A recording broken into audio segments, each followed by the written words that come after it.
क्या आप कोरोना के ओमिक्रॉन वेरिएंट से बेफिक्र हैं और क्या आपने कोरोना नियमों को हल्के में लेना शुरू कर दिया है?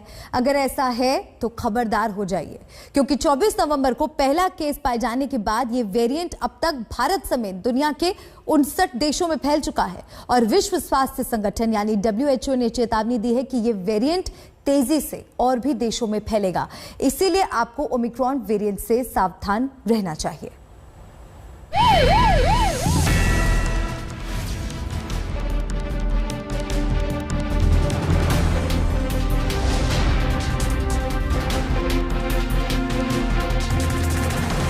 भारत में ओमिक्रॉन के 33 केस सामने आ चुके हैं, जिसमें से आधे अकेले महाराष्ट्र में दर्ज हुए हैं। शुक्रवार को देश में ओमिक्रॉन के 9 में से 7 केस महाराष्ट्र में मिले। इनमें से 3 केस मुंबई में पाए गए, जो तंजानिया, ब्रिटेन और साउथ अफ्रीका से लौटे थे।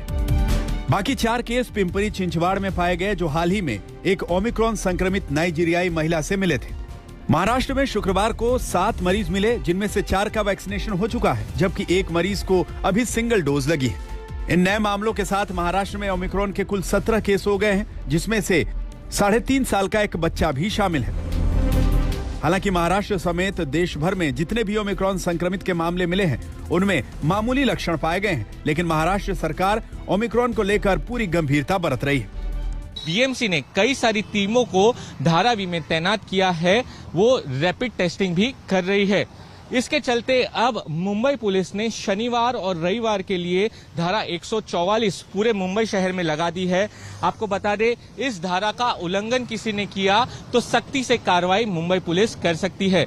जो मुख्य कारण इसके बताए जा रहे हैं, ओमिक्रॉन का खतरा तो है ही, लेकिन AIMIM की एक बहुत ही बड़ी रैली आज मुंबई में होनी है, जिसके लिए मुंबई पुलिस ने पहले ही परमिशन नहीं दी थी। इसे तिरंगा यात्रा का नाम दिया जा रहा है। असुद्दीन ओवैसी और AIMIM के कई सारे जो कार्यकर्ता मुंबई पहुंच रहे हैं और इसका जो सीधा खतरा है वो कोविड केसेस के चलते हो सकता है।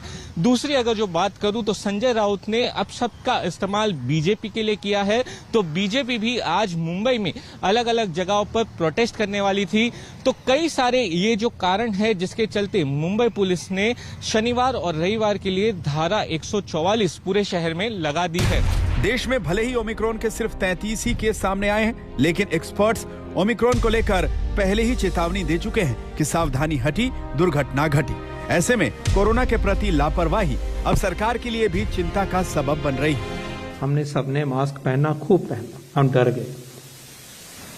हमने ये आदत अपनी ठीक रखी, लेकिन अब जरा उस तरफ अगर आते हैं हम, अगस्त हो गया, गिरना शुरू हो गया, सितंबर आ गया, अक्टूबर, नवंबर और दिसंबर, हम लगभग उसी पोजीशन पे आज पहुंच गए हैं जैसे कि ये जो सर्ज आई थी हमारी, उसके शुरुआत में थे, मार्च में, फरवरी में। हम उससे भी इनफैक्ट नीचे हैं अकॉर्डिंग टू दिस एस्टिमेट। तो इन अ वे हम एक डेंजर जोन में फिर आ गए हैं, technically speaking. From this point of view, from a protection capability, from the point of view of the protection capability, we are now operating at a low level, an unacceptable level, and a risky level. ये आपके सामने दिखाई दे रहा है। 100 बात की एक बात यह है कि ओमिक्रॉन से डरने की नहीं, बस खबरदार रहने की जरूरत है, क्योंकि ओमिक्रॉन के फैलने की रफ्तार बेहद खतरनाक है, जिससे तीसरी लहर आ सकती है। Indian institute of mathematical sciences के 2 दिसंबर तक के आंकड़े बताते हैं कि इस वक्त देश में कोरोना की R वैल्यू यानी रिप्रोडक्शन वैल्यू 0.95 है।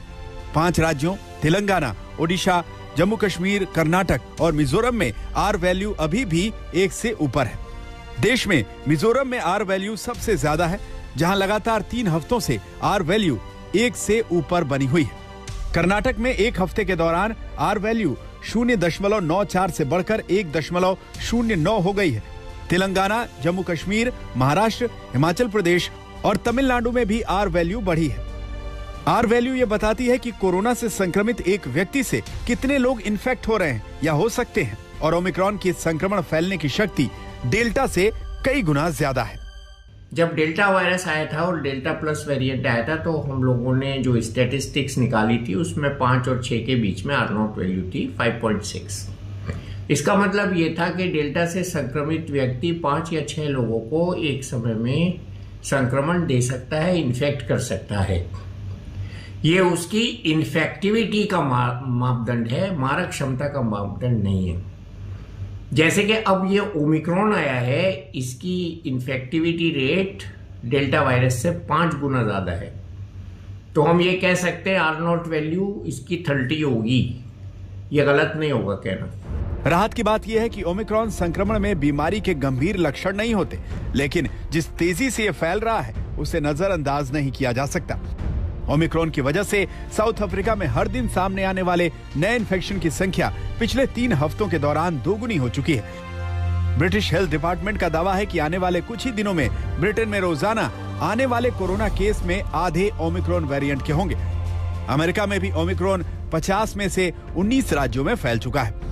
एक्सपर्ट्स चेतावनी दे रहे हैं कि अगर भारत में भी ओमिक्रॉन को गंभीरता से नहीं लिया गया तो हालात बिगड़ सकते हैं। इसलिए एक बात अच्छे से समझ लीजिए, वैक्सीन के बाद भी 2 गज की दूरी और मास्क है बेहद जरूरी।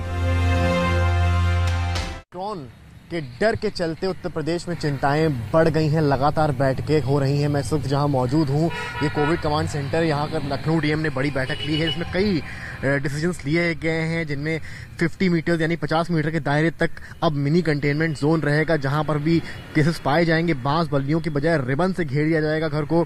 संबंधित संक्रमित के घर के अगल बगल वाले मकान दायरे में होंगे, सभी की जांच, कॉन्टैक्ट ट्रेसिंग की जाएगी।